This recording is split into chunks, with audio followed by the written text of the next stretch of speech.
we're going to consider the greatest of the 8 signs performed by Jesus as recorded by John.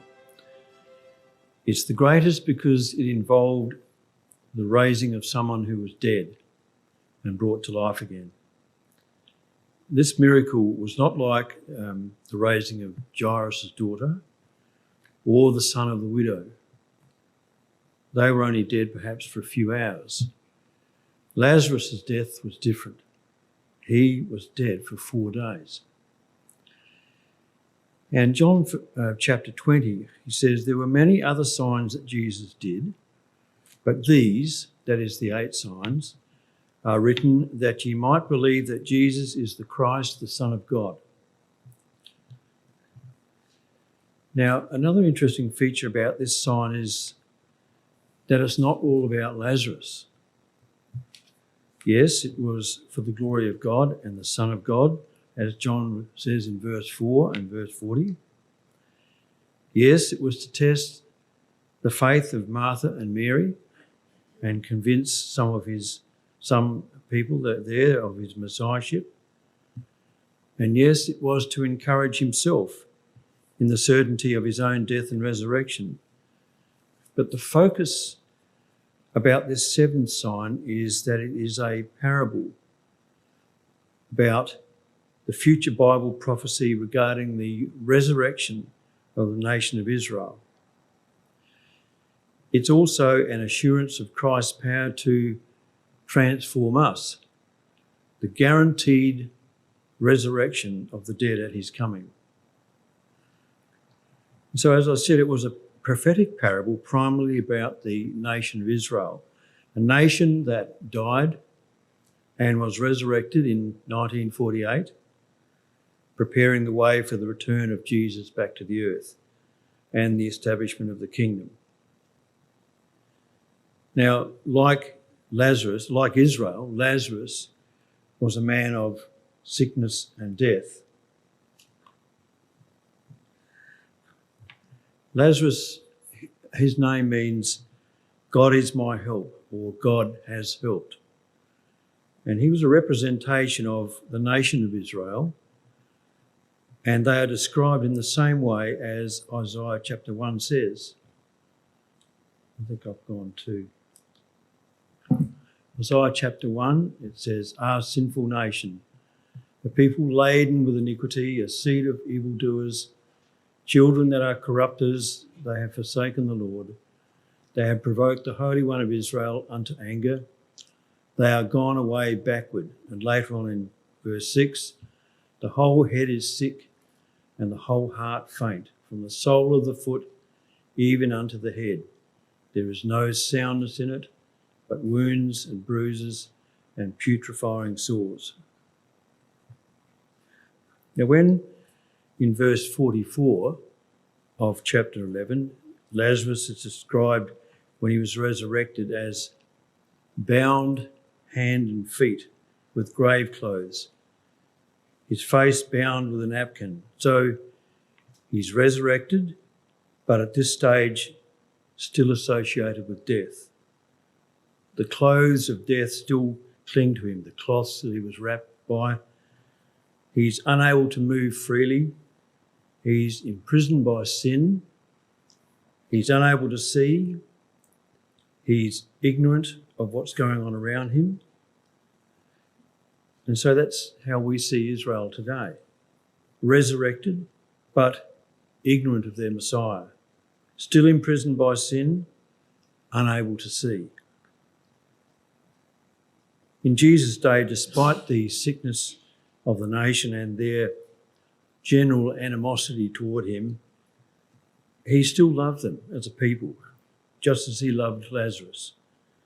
And John points this out in the chapter we read tonight, in verses 3 and 5 and 36, how he loved Lazarus, just as he loved the Jewish nation. And so, like Joseph of old, who loved his brothers despite how they treated him, so also in the same way Jesus loved the Jewish nation. And back in chapter 11, Jesus was also going to show the disciples two outcomes that would happen involving God's method of salvation. And he was going to show them there are two key principles: death and resurrection. Firstly, their Messiah would go through this process. And secondly, their nation would also have to go through the same process. And we ourselves, brothers and sisters, have to go through the same process of a moral death and resurrection. Unless we die to ourselves and are resurrected to newness of life morally, then we are never going to be resurrected to immortality physically. See, the disciples knew all about resurrection. They knew that the faithful patriarchs had to be raised to inherit the promises. They knew all that. But what they also had to learn was their Messiah also had to go through death and resurrection. And it's something which they probably hadn't appreciated. Also, their nation was going through the same process, beginning in a few decades with the destruction of Jerusalem in AD 70. And they had to learn that God was going to allow the nation of Israel to die, not permanently, but for a long period of time before being re-established. And so Lazarus' death and resurrection prefigured that of the nation of Israel as well.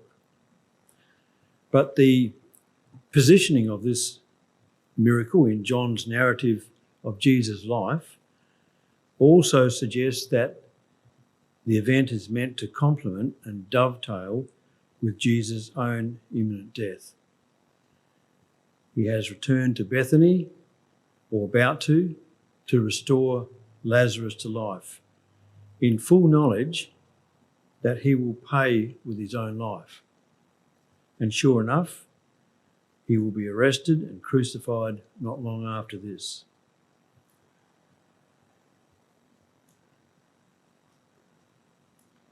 So let's turn to the miracle.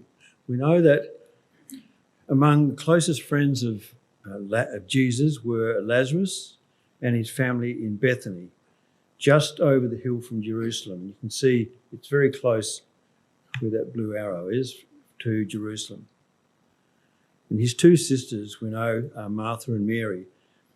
Lazarus, the brother of the two sisters, was desperately ill. And the time of his sickness can be pinpointed fairly accurately, because in verse 8, the disciples say to Jesus, "Master, the Jews of late sought to stone thee, and goest thou thither again?" That expression of late is really the Greek word now, just now, a short while ago. So the attempt at the stoning was very, very recent. Also, that episode took place at the Feast of Dedication mentioned in chapter 10. So the death of Lazarus can be fairly safely placed at the beginning of January, about 4 months before the crucifixion. And as they saw their brother fighting a losing battle, both Martha and Mary desperately wished that their Lord was with them. If only Jesus were here, they kept saying. Yet, how could they go and send and ask Jesus to come? Because they knew that he could only return to the vicinity of Jerusalem at the risk of his own life. But at the very last, out of desperation, they could hold back no longer. Their brother was dying. Now all help save that of Jesus was useless. So very urgently, in verse 3, they sent a messenger to him in Perea, the other side of Jordan.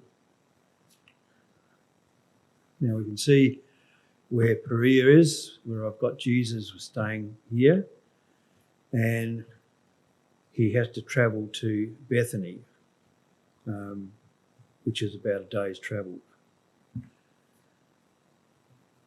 John 10 says that he was staying where John the Baptist first baptised his converts, about 7 kilometres north of where the Jordan empties into the Dead Sea. And it's generally accepted, as I just said, that it was about 1 day journey to reach Bethany. So the chronology of that week could roughly go like this. 1 day for the word of Lazarus' condition to arrive where Jesus and his disciples were in Perea. Lazarus dies approximately the same time as Jesus is told he's ill. Then there's 2 days for Jesus and his disciples to stay where they were, because we're told that he waited 2 days.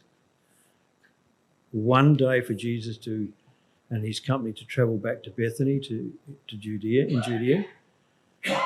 A total of 4 days from the time Lazarus died to the time Jesus stood near the tomb and cried with a loud voice, "Lazarus, come forth." Or we could put it this way. Day 1, the messenger leaves Bethany. Day 2, he's arrived where Jesus is. He delivers his message. Day 3, he arrives back in Bethany. Day 4, Jesus begins the journey to Bethany. And day 5, he arrives and raises Lazarus. So the time of the death of Lazarus was probably very soon after the messenger left Bethany and before he spoke the message to Jesus. Verse 3, the message that his sisters sent. They said, "Lord, behold," it's the Greek word eido, which means, "Look, open your eyes," or "pay attention. He whom thou lovest is sick." So it was an urgent message.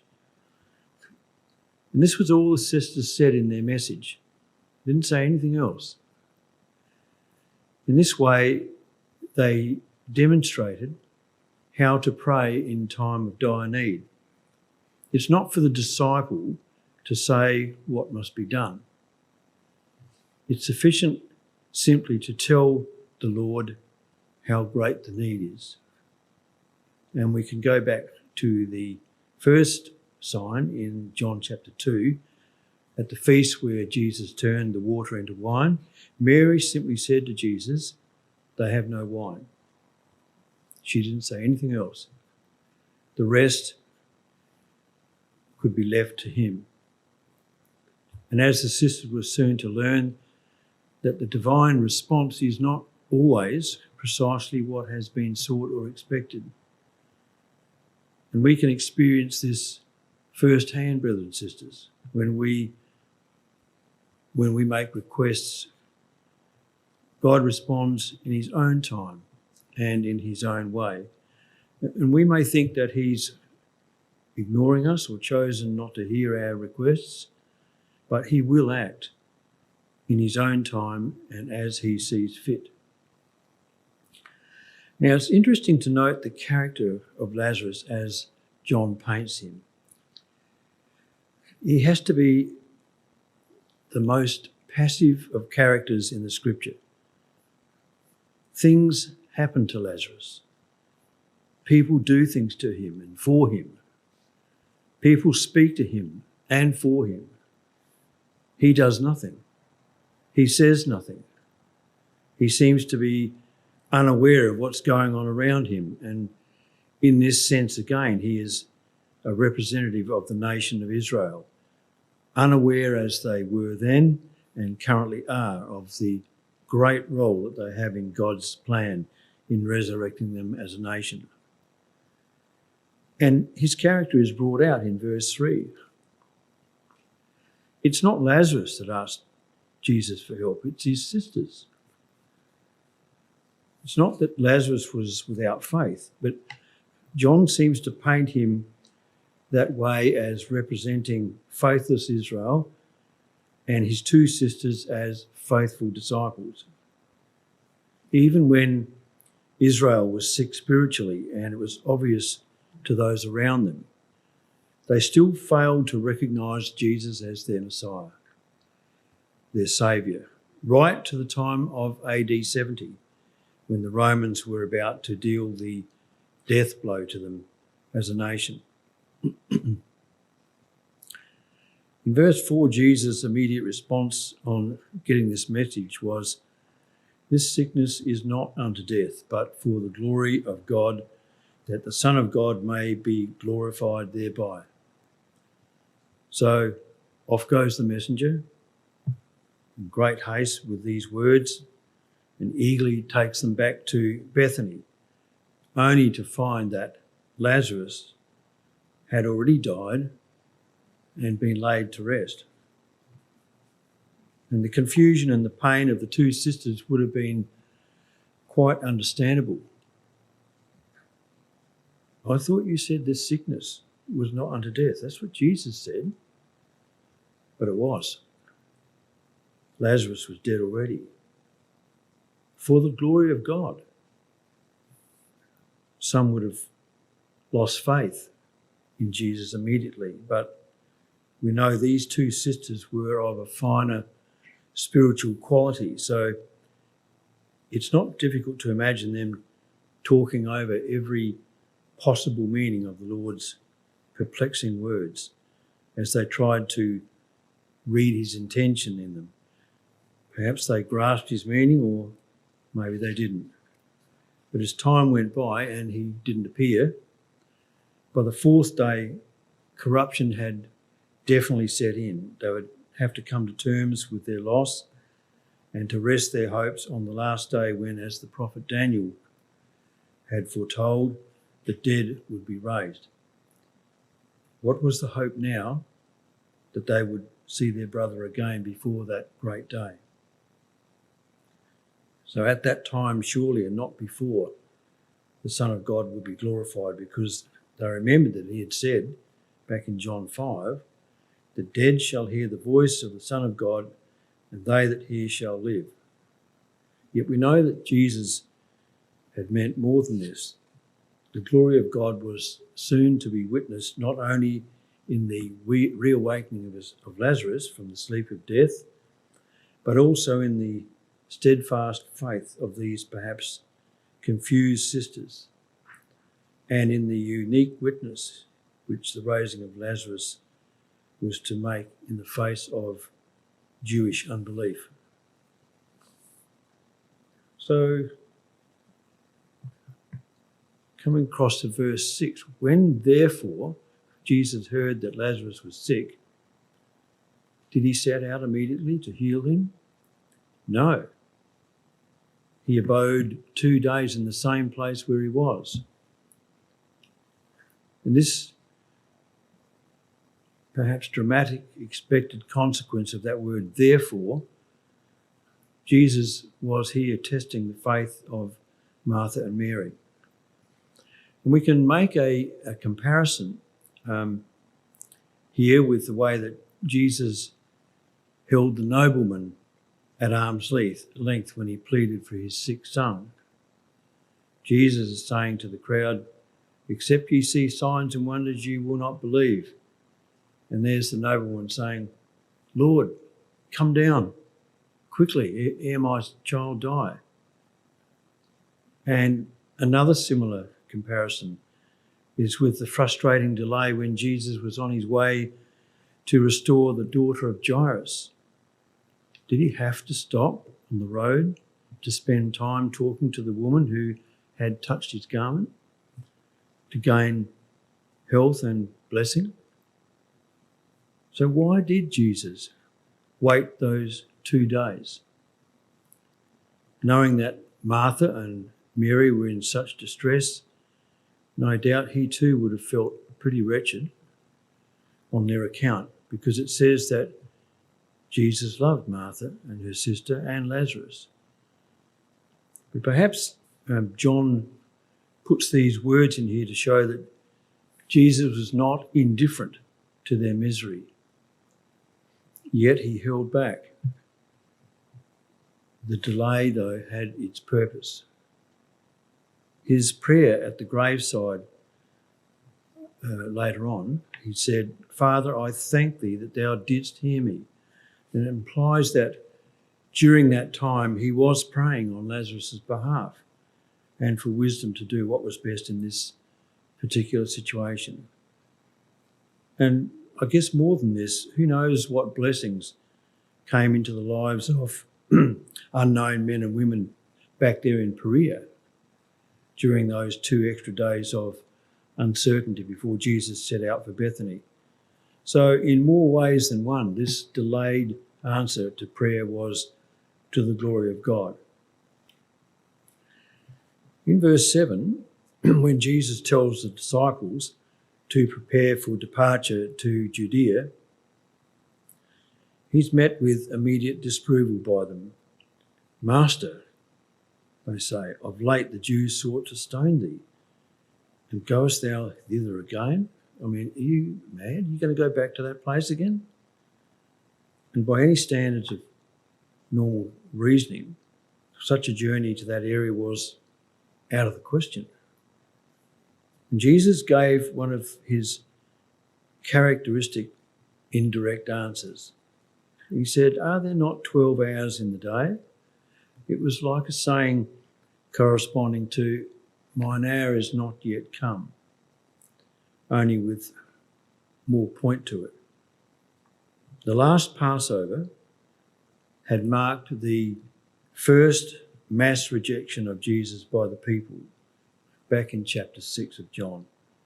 And from that time, he knew for certain that a maximum of 12 months more remained to him in the days of his flesh. But he knew also that before that had run its course, he would complete his mission. Of course, the disciples could hardly be expected to appreciate this, so Jesus generalised the lesson for their benefit. And he says, "If a man walk in the day, he stumbleth not, because he seeth the light of this world. But if a man walk in the night, he stumbleth, because the light is not in him." So the disciple of Christ who lives his life in a conviction that all is under God's control and his time is in God's hands, he finds that all things work together for good, as Romans chapter 8 says. But the one who does not have this light in himself, he has no faith, he's bound to flounder and stumble in the dark experiences of life. And before long, both the 2 of his disciples, both Judas and Peter, were going to prove the truth of this. Now, verse 11, Jesus now tells the 12 plainly, although it seems not plainly enough, the purpose of the journey. He says, "Our friend Lazarus sleepeth, but I go that I may wake him out of sleep." And the disciples probably remembered Jesus' earlier statement when he said, "This sickness is not unto death." And so they would have confidently assumed a complete literal meaning. In fact, they may have concluded that by the remote control method I'm using, that they had known Jesus to operate on other occasions, that his going to awake him would be perhaps a similar exercise of power at a distance, like the centurion, "Speak the word and my servant will be healed. There's no need for you to go there." And so, greatly relieved that there was perhaps no need to go to Bethany and danger, they replied, "Lord, if he sleep, he shall do well." A sick man falling into a sound sleep, isn't it a sure sign that he's on his way to recovery? But the disciples often misinterpreted Jesus' words. Just a couple here that you'll recognise. The woman at the well, Jesus says, "I have meat to eat you know not of," and they think, "Oh, has anyone brought him aught to eat?" Matthew 16, the Pharisees tempt Jesus.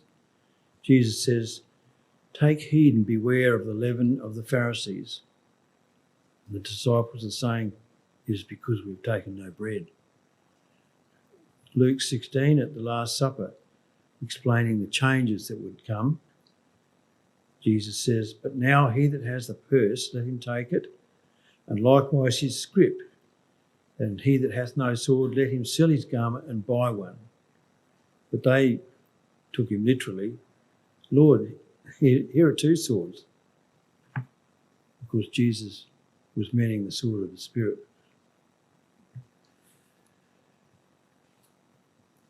So Jesus had to tell them bluntly, Lazarus is dead. And he added, "I'm glad for your sakes that I was not there, to the intent ye may believe." The Lord was glad because had he got there in time, there would have been a less sensational, less convincing restoration of the sick man. This miracle then was to be for the glory of God, not only by provoking the gratitude of Martha and Mary, and not only in the extra life given to Lazarus, and not only by proving to disbelieving Jews that Jesus was the Son of God, but also in the strengthening of the faith of the disciples. So in verse 15, loyal Thomas says to Jesus, "Let's go with him." And it must have been a surprise to Jesus by the reaction of Thomas. "Let's go with him that we may die with him." Could anything be more hazardous than a return to the area of Jerusalem? It seems like that Thomas's response was based out of his loyalty. Well, the least they could do was to stand by Jesus in this danger. After all, in their mind, if he died, what did life hold for the rest of them? And also the need for Thomas's suggestion to the rest seemed to imply that there was a bit of reluctance among some of the 12 to face such a risk. So for all his doubts, doubting Thomas was right, for it was the raising of Lazarus more than anything else which drove the rulers to an irrevocable decision to get rid of Jesus. In verse 19, as Jesus drew near to Bethany, he knew that the house would be crowded with mourners and sympathisers, and among them important people, because in John's Gospel, the words "the Jews" always means the leaders of the nation. And the Greek text also implies that the Bethany family were regarded as important people. These mourners of some consequence would be there because of an expectation that Jesus would be present. And the Jewish leaders were always looking for an opportunity to condemn him. Now, maybe Jesus had sent a messenger ahead of him to inform the sisters of his coming. We're not told. But apparently Martha did not pass the news, whatever it was, on to Mary, but she immediately went to meet Jesus outside the village in verse 30. And she greeted him with the words, "Lord, if thou hadst been here, my brother had not died." It was the nearest to a reproach that she could perhaps attempt.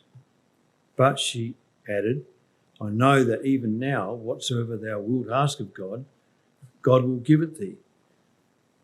The raising of Jairus' daughter and of the widow's son would have been known to Martha, but those had taken place within hours of death.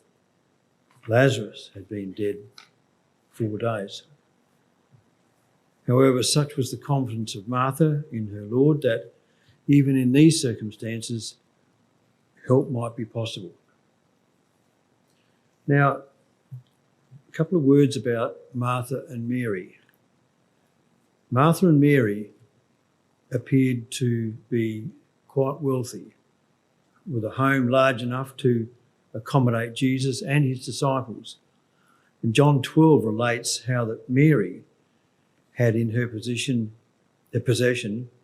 very expensive perfume, worth much more than the average person would be able to afford. It was worth a year's wages. And Martha seems to be the mistress of the home. Luke 10 describes it as her house. And also the name Martha is the feminine form of an Aramaic word meaning Lord or master. So she was probably the owner of the house. And this was not unusual in those times.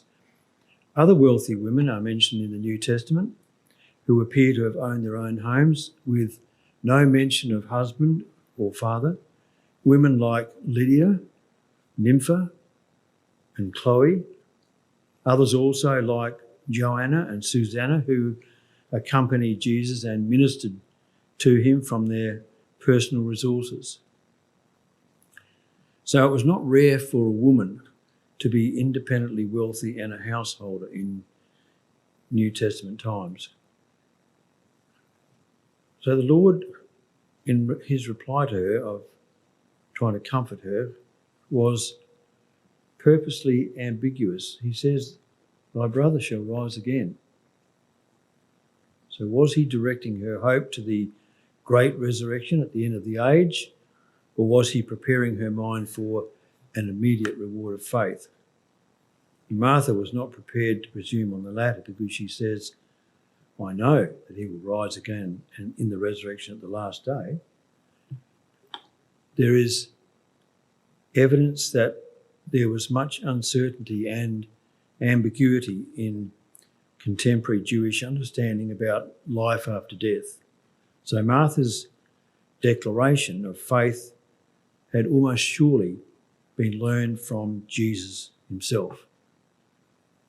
Her confidence rested on what he himself had taught her. So Jesus, in verse 25, centered this reassuring doctrine specifically on himself. I am, that is, right now. I am right now the resurrection and the life. He that believeth in me, though he die, yet shall he live. And whosoever liveth and believeth in me shall never die. So Martha's hopes were not to be disappointed. It's just interesting that for those who die before his coming in glory, those in the grave, he is resurrection. For those believers who will witness his return, he is life. So it was probably at this point that Jesus also encouraged Martha with the assurance, if thou believest, thou shalt see the glory of God. The first miracle that Jesus wrought was called a manifesting of his glory in chapter 2. So this was now almost direct promise that the power of the Father in him would comfort the sisters in their distress by the raising of Lazarus. And Martha replies to him in verse 27 in a complete confession of her faith. Lord, I do believe. I believe that thou art the Christ, the Son of God, the coming one. And these familiar phrases point back to the great promise made to David in 2 Samuel, which she was no doubt well aware of. In both this prophecy also there was anticipation of the resurrection of the dead, because when it was said to David in 2 Samuel 7, when thy days shall be fulfilled and thou shalt sleep with thy fathers, the promise is given its completion a bit later on in verse 16. Thy kingdom shall be established forever before thee. That is, you'll witness it, plainly implying resurrection. So Martha's convictions were quite definite and clear. So the record says that Jesus didn't say anything more to Martha, save to ask her to go and send Mary to him, which Martha did, probably taking care to communicate the message in a whisper, because among the many influential people joining the formality of their mourning were critics and enemies of Jesus. We find that Mary lost no time in going out to meet Jesus, who himself had made no move to come to the house. And in verse 32, falling at his feet, she too confessed her grief, her need, her faith and her hope. Lord, if thou hadst been here, my brother had not died. And how many times during the past few days had that sentiment been spoken with a sigh of sadness in that Bethany home? And the Jews who saw Mary leave the house had assumed that she was going to her brother's grave, and therefore they followed her. And seeing Mary's tears renewed as a result of her meeting with Jesus, they too, as it was customary, broke into loud lamentation of a obviously artificial nature. So there was this sharp contrast between the intense grief of his much-loved disciple and the insincerity of the racket that these people were producing. And it affected Jesus very strongly. So a surge of indignation at their hypocrisy almost overcame his deep sympathy for Mary. And it showed in his face with that word in verse 33. He was troubled. It was visibly showing in his faith as he moved with Mary to the tomb, and tears came into his eyes. But whether it was in sorrow with the sisters or whether it was bitter disappointment of the hypocritical mourners, their absolute disbelief, and remember he wept over Jerusalem in Luke 19, at their disbelief. It's a little hard to say which one was affecting him. Now in verse 37, some of these Jews, and we're again reminding you that that means leaders, they even broke off from their lamentations to comment repeatedly and in a hostile, cynical fashion, behold how he loved him. And even more caustic was their unbelieving mockery. Could not this man, which opened the eyes of the blind, have caused that even this man should not have died? And that reminds us of the same taunts that were thrown at him at his crucifixion. He saved others, himself he cannot save. And so it was with mounting indignation that Jesus came to the sepulchre. And it was like the tomb in which he himself was to be laid, hewn out of rock and the entrance blocked by a great boulder. And certain details in the Greek text seem to suggest that the entrance to the tomb was at the top, with a short flight of steps winding down into the interior. So verse 39, at this point, Jesus calls for the removal of the stone. And naturally enough, the practical-minded Martha protested. As the nearest relation, she had a right to protest. Lazarus was 4 days dead. By this time, corruption would have set in. And she connects this with the odour that was likely to be associated with a corpse buried for that length of time. But there may have been also some added significance to the fourth day. In Jewish tradition, around the time of Christ, it teaches that the dead body was not truly and finally dead until the fourth day. They incorporated Greek superstition into their ideas. And in the Talmud, the source of Jewish tradition, it says, the whole strength of the morning is not until the third day. For 3 days long, the soul returns to the grave, thinking that it will return into the body. When, however, it sees that the colour of its face has changed, then it goes away and leaves it. In other words, in their belief, the soul hovers around the body for 3 days after death, hoping for re-entrance. But once the body starts to decompose and the corpse changes colour, the soul knows that there's no going back and departs once and for all. And of course, we have to keep in mind that this is extra-biblical Jewish tradition. The scripture nowhere teaches stuff like this.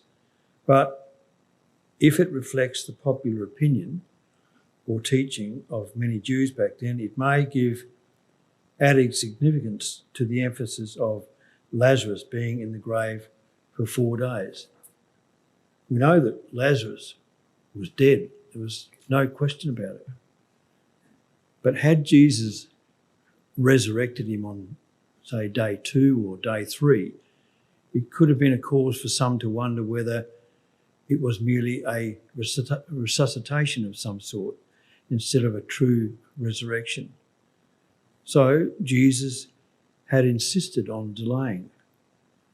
The word brought by the messenger had urged Martha to believe and see the glory of God. The same glory of God we know through the angel which led forth the captive Israelites to freedom from Egyptian bondage, that was now able to be called on by Jesus and was able to bring to pass a yet more spectacular deliverance. And of course, at the tomb, there was no lack of willing hand to shift that enormous boulder. Even if these influential Jewish mourners were loath to be implicated, we know that Jesus had the 12, or most of them, with him. And by this time, because the word had gone around that Jesus was come to Bethany, the whole entire village was gathered there. So in verse 41, standing before the open tomb, Jesus stood and prayed with his eyes uplifted. It was probably a quiet prayer, heard only by John and the few who stood close by. It was not a prayer for power. This gift had already been asked for and received, probably when first the news about Lazarus had come to him. Because he says, I thank thee that thou didst hear me. I asked it then for the benefit of the multitude now standing here, that they may see and believe. So in this latter prayer, he now attributed the impending miracle to his Father. So in verse 43, with a loud voice of authority, he addressed himself to the body within the tomb. And he says, Lazarus, come forth. We can imagine the tense silence and concentration of attention of all that crowd. Then the gasp of astonishment as Lazarus himself came into view. The eerie spectacle of a living man completely enswathed in the white linen wrappings of the dead. He groped his way uncertainly into the light of day because he couldn't see since the cloth covered all around his face. And Jesus says, loose him and let him go. And you have to wonder how many seconds elapsed before one or two of the bolder witnesses overcame their sense of awe at the sight and moved forward to help Lazarus remove the napkin obscuring his face. You know, detail upon detail combines to underline the authenticity of this miracle. Done out of love for a family Jesus loved, it was also for the benefit of the multitude which stood around, Jesus did not know the place of interment, as verse 34 says. He asked, "Where have you laid him?" So there's no opportunity for any deceit or trickery. Lazarus was 4 days dead. Everyone knew that. So there was no chance of a burial mistake either. And the great stone sealing the entrance was guarantee enough that the body was undisturbed. And nor were the tears and prayer of Jesus those of a pretender. And there was even something miraculous about Lazarus' emergence from the cave, bound hand and foot with grave clothes and sightless because of the covering around his face. And it was for this reason that Jesus says, "Loose him and let him go." That is, in the Greek, it says, "Let him go away," to save him being pestered by the attentions of the curious crowd. And to the end of their days, those who first, the ones who overcame their trepidation and released the bandages off Lazarus, they would testify that they had handled a firm, warm, living body. It was a real person.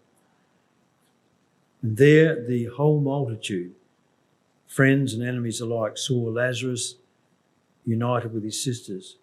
They saw and heard him give praise and thanks to Almighty God and to his compassionate Son. And they saw him, still clad in linen wrappings, go through their midst to the familiar home from where he had been carried dead. But you know, brothers and sisters, although doubt was gone, disbelief lived on. As always, Jesus once again set the Jews into sharply defined groups. There were those even amongst the nation's leaders who saw and believed. Others went off, as the latter part of that chapter says, and vented their antagonism in a report to the Sanhedrin. It was the Pharisees who were present when Jesus spoke that parable about the rich man and Lazarus back in Luke chapter 16.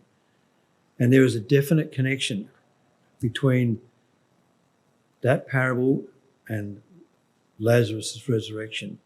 And they would have remembered the words of Jesus and they would have squirmed, because he rebuked them for their unbelief, and he said, "Neither will they be persuaded, though one rose from the dead." And how right he was. They didn't believe, even though they saw that. So why didn't they believe? Jesus had given them plenty of evidence, and none more conclusive than this. It taught them not only the divine power and authority of this man of Nazareth, but also that there is hope of life after death for those who are his friends. And to these who have believed him to be the resurrection and the life, to these, even though they have corrupted, he will come with the trumpet voice of authority, as we read of in the 1st of Thessalonians chapter 4. Come forth, and come forth they will. Restrained still with all the marks of mortality, until with a further word of power, Jesus will pronounce them loosed from such disabilities. The wrappings of sin and death will be removed. It's interesting to compare the two sisters, Martha and Mary, their type of character and discipleship. And I want to conclude with this observation. Martha often gets criticism over her comment to Jesus, "Lord,